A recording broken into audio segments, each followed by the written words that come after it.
Well, farim firkin fólk o ddeilio agus ach go háirithe an grúpa spéisialta am with the kilúra a nabar.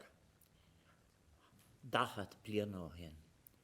May I just say how welcome you all are. We're celebrating this afternoon a very, very special group of people. And in my view, it is an honour to Áras and Uachtaráin that they have come to be with us. I know they are going on to their trade union later on for a further celebration. But Alma Russell, Sandra Griffin, Cathryn O'Reilly, who is accompanied by Shannon O'Reilly, Liz Deasy, who is accompanied by Sharon Hoyt, and the incredible Mary Manning, who is accompanied by David Keane, Michelle Sherlock, who is accompanied by Jerry Sherlock, Karen Gearon, shop steward, Vonnie Munroe McCue, who is accompanied by Miss Leah Munroe, and Theresa Mooney, who is accompanied by Brendan Mooney. I can't think of people who would ever be more welcome in Áras and Uachtaráin, because you deserve recognition at the very highest level, and not only here in Ireland, but internationally in the trade union movement, as I have heard your names and your actions and what you achieved being celebrated by activist trade unions wherever they are.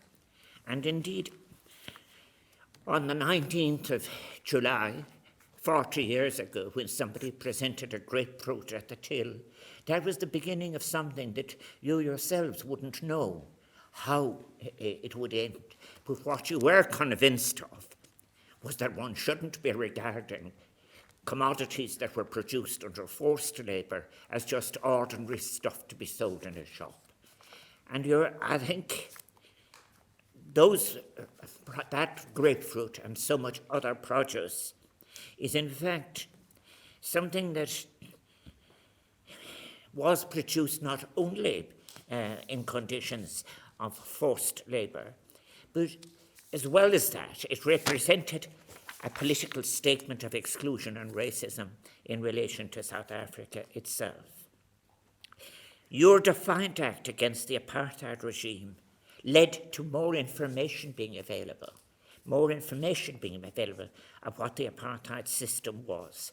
It is to the great, great credit of Idatu to have issued the directive which Mary picked up and used and quoted when she refused to use the cash register for the South African fruit. And I do congratulate them for how far-sighted they were at that time. And I think it is something wonderful was that what was the Irish public's reaction and so on. Well, it's easy now to say 40 years afterwards that they might have supported. They in fact made it very difficult. There were many, it was far-sighted, courageous and brave of the people who are represented here this afternoon to realise that low wages, they were on low wages, but that yet it mattered, that taking action to demonstrate solidarity with people who have been denied the most basic human rights in the conditions that were the conditions of apartheid could yield such emancipatory results. It showed belief in the possibility of change, and it showed a remarkable moral awareness. It showed how a boycott could bring results, and how exemplary that could be today if all those agencies, governments, heads of governments, institutions, who were refusing to look at what is happening in Palestine and what is happening and how action could and should be taken to move the outrageous loss of life to deprivation and starvation that is happening in Gaza. It's very important, I think, to realise that much of the general public at the time, it would be polite to say that they didn't have the same level of awareness on issues regarding the apartheid regime in South Africa, which made sustaining the strike very difficult. I would go much farther and say They were regularly saying that these matters shouldn't be, the word boycott shouldn't be used in relation to trade. Just as many in Europe are using the exact same argument, that you shouldn't use every instrument that you have to stop the killing and indeed the genocide that is taking place in Gaza. There were a few, and you will remember them, who would put a greater importance on getting a good bargain rather than the rights of workers in any part of the world. There were exemplary trade unions working with the anti-apartheid movement, as well as many active political groups who were highlighting the appalling consequences and injustices of the regime. But it was this act of defiance at the till that in fact was the touchstone moment of protest against apartheid. It became so well known and much, much better known abroad than it was at home, because every place I have spoken to people about that, they all recall it. It has got appreciation from Nelson Mandela, the ANC and others. And after Nelson Mandela's release from prison, he was regularly to mention the significance of the Dunnes Stores workers' actions in July 1984, 40 years ago. And I want to say on behalf of the people of Ireland that now all Irish people, all workers should be so grateful to you, the workers of Dunnes Stores on Henry Street, who took that moral stand and refused to handle produce imported from South Africa. It was an utterly selfless act of worker solidarity. For that refusal you were suspended, marking the beginning of what would be an almost 3-year battle by you as brave workers, 2 years and 3 months. It is probably true to say that on that day of July 1984, few of you present today realised that you had embarked on what would be a particularly lonely road to take on the Irish establishment who opposed the boycott, that you would write a chapter in international history and win. And we must remember that it took a change of government 33 months after the strike for, in fact, government action to take place. That is why governments must learn.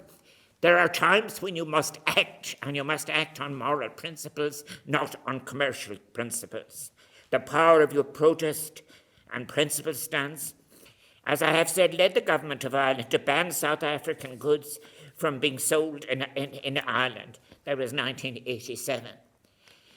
And when historians write, they write about what this principled and brave act by Ireland, which it was. But it was very late, and it was after a struggle that had in fact been carried by yourselves and those who supported you. So Mary Manning and all of your colleagues here, I just say to all of you, there couldn't be a group that Sabina and I would welcome more here in Uachtaráin. We visited Robben Island in 2014, Sabina and I, and as we were guided around the prison by a former prisoner turned tour guide, Tulali Mabasu, I remember him describing how hearing about these young women in Ireland who cared so much about the cause that it had impacted on the inmates, giving them, he suggested, the strength and determination to carry on. That's what he told us in 2014 as we were going around. Reflecting on Ireland's contribution to the struggle, Mandela, when he addressed the houses of the Oireachtas a good while ago now, 1990, he said, for more than a quarter of a century, your country has had one of the most energetic and effective anti-apartheid movements in the world. Irish men and women have given wholehearted and often sacrificial support for our struggle in the fields of economic, cultural and sports relations. We therefore salute your sports people, especially the rugby players, your writers and artists, and above all, the Dunnes Stores and other workers.